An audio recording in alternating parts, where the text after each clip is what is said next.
नमस्कार दोस्तों, आज हम पढ़ेंगे पर्यावरण के बारे में। तो पर्यावरण के बारे में पढ़ने से पहले हमें पता होना चाहिए पर्यावरण होता क्या है, व्हाट इज एनवायरनमेंट। तो आज हमें पढ़ना है, हमारा टॉपिक क्या है, पर्यावरण एवं पारिस्थितिक तंत्र, यानी कि एनवायरनमेंट एंड इकोलॉजी सिस्टम, उसके बारे में समझेंगे। तो सबसे पहले हमें समझना होगा पर्यावरण का अर्थ क्या है। पर्यावरण मीन्स हमारे आसपास के चारों ओर के वातावरण को ही हम पर्यावरण कहते हैं, जिसके अंदर जैविक और अजैविक घटकों के बीच में क्या होनी चाहिए, क्रिया होनी चाहिए, इंटरेक्शन होना चाहिए, तभी क्या होगा, पर्यावरण का निर्माण होगा। तो आप सभी को समझ में आ गया, पर्यावरण जो है हमारे जैविक और अजैविक घटकों से मिलकर बना है। जैविक मतलब होते हैं जिन चीजों में जान होती है, उसे हम जैविक कहते हैं, जैसे पेड़ पौधे सारी चीजें जैविक में आती है। अजैविक घटक वो होते हैं जिनमें जान नहीं होती, फॉर एग्जाम्पल पहाड़, समुद्र, ये सारे के सारे क्या हमारे अजैविक घटक में है। तो पर्यावरण के दोनों ही कंपोनेंट्स है, ये दोनों मिलकर ही पर्यावरण का निर्माण करते हैं। उसके बाद हमें समझना होगा पारिस्थितिक तंत्र।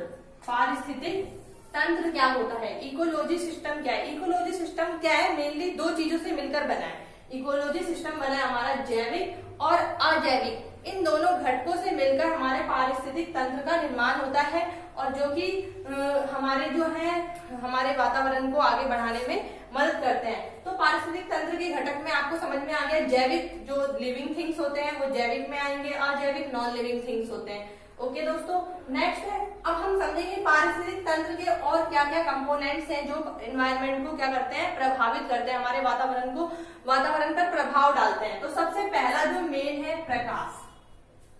किसी भी इकोसिस्टम के फलने फूलने के लिए, किसी भी पारिस्थितिक तंत्र के विकास के लिए प्रकाश का होना बहुत ही जरूरी है।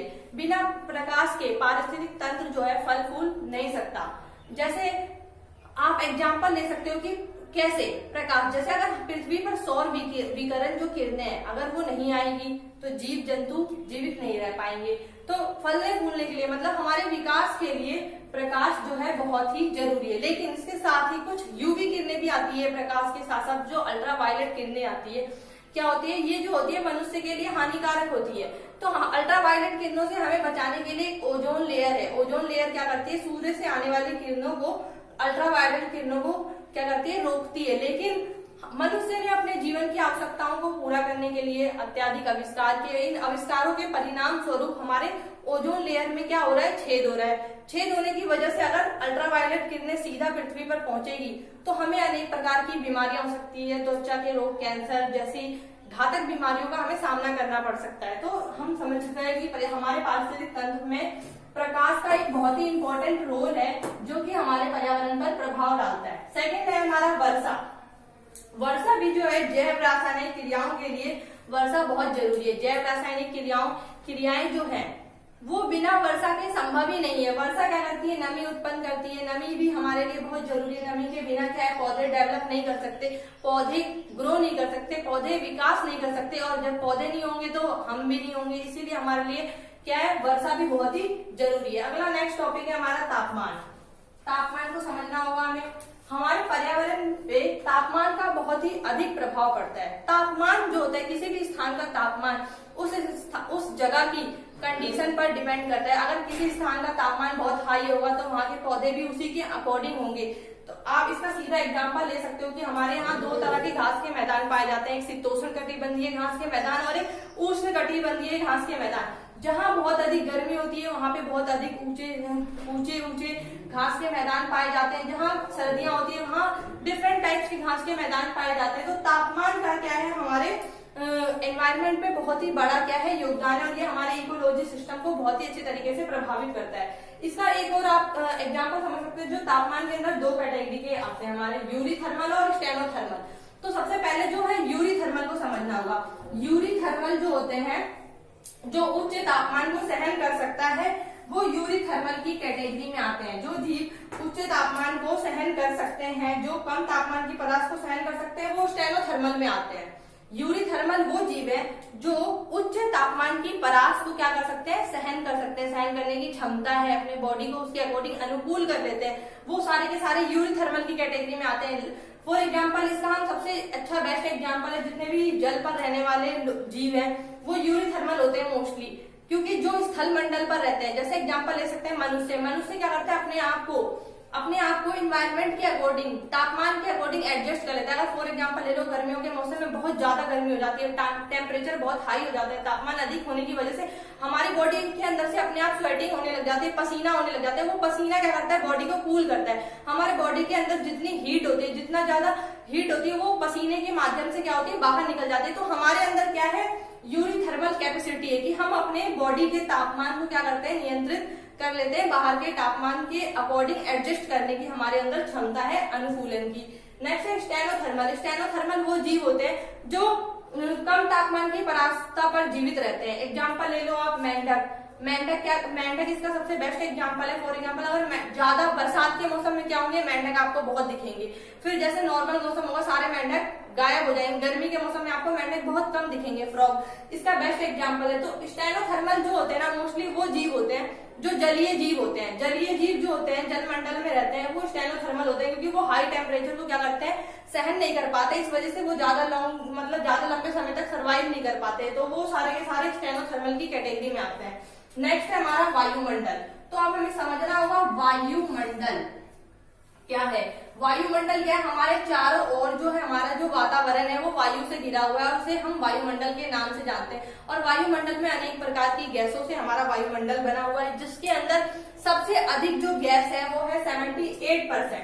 78% हमारे वायुमंडल में नाइट्रोजन है, और 21% हमारे वायुमंडल में ऑक्सीजन है, और 1% में हमारे अदर गैसेस आते हैं।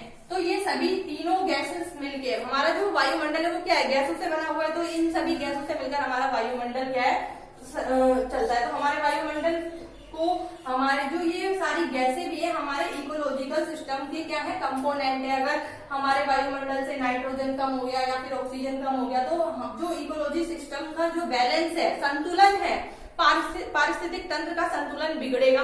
और जब संतुलन बिगड़ेगा तो जीव क्या होंगे, संकट की स्थिति में उत्पन्न हो जाएंगे। तो हमें हमेशा प्रयास करना चाहिए कि हम पारिस्थितिक तंत्र में संतुलन बनाए रखें, इसे असंतुलित ना होने दें। और लास्ट जो है पारिस्थितिक तंत्र का घटक है वो है ऊंचाई।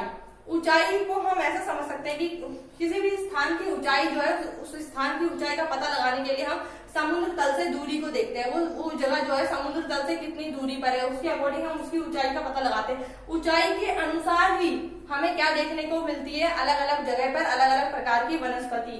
आप जैसे कि ये हमारा ग्लोब है,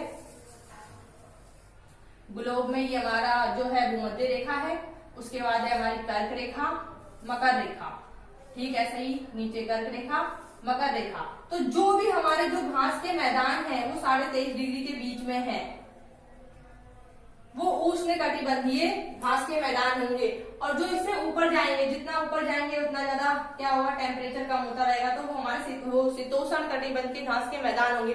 तो इसमें ये पिक्चर ड्रॉ करने का मेनली मकसद ये है कि जो ऊंचाई है, ऊंचाई के अनुसार हमारे जो वायुमंडल में, हमारे इकोलॉजिकल सिस्टम में, पारिस्थितिक तंत्र में क्या होती है, पौधों, विभिन्न प्रकार के पौधे की प्रजातियां देखने को मिलती है। आप एग्जांपल ले सकते हो, जो सवाना के जो घास के मैदान है और स्टेपी घास के मैदान, इसमें आप एग्जांपल में ले सकते हो 2 तरह के घास के मैदान। जो स्टेपी घास के मैदान है उसकी वो क्या होते हैं, काफी ज्यादा ऊंचे होते हैं, और वहां पे क्या है कि छतरी नुमा टाइप के होते हैं, और वो नीचे तक प्रकाश नहीं हो आ पाते, क्योंकि वहां पे क्या है, बहुत ज्यादा हाई टेम्परेचर है। जहां लो टेम्परेचर होगा वहां पे क्या होगा, जो पौधे होंगे या प्रजाति होगी वो ऐसी प्रजाति होगी जो कि कम तापमान में एक तो सर्वाइव कर सके, उसके अनुकूल अपने आप को रख सके, और सेकेंडली क्या होंगे, उनके लीव्स छोटे होंगे, लीव्स छोटे मिलेंगे, उनकी हाइट्स कम मिलेगी। ये सारे के सारे क्या है, ये भी हमारे इकोलॉजिकल सिस्टम को पर इफेक्ट डालते हैं। तो ये सारे के सारे क्या थे, हमारे पारिस्थितिक तंत्र के घटक थे। I hope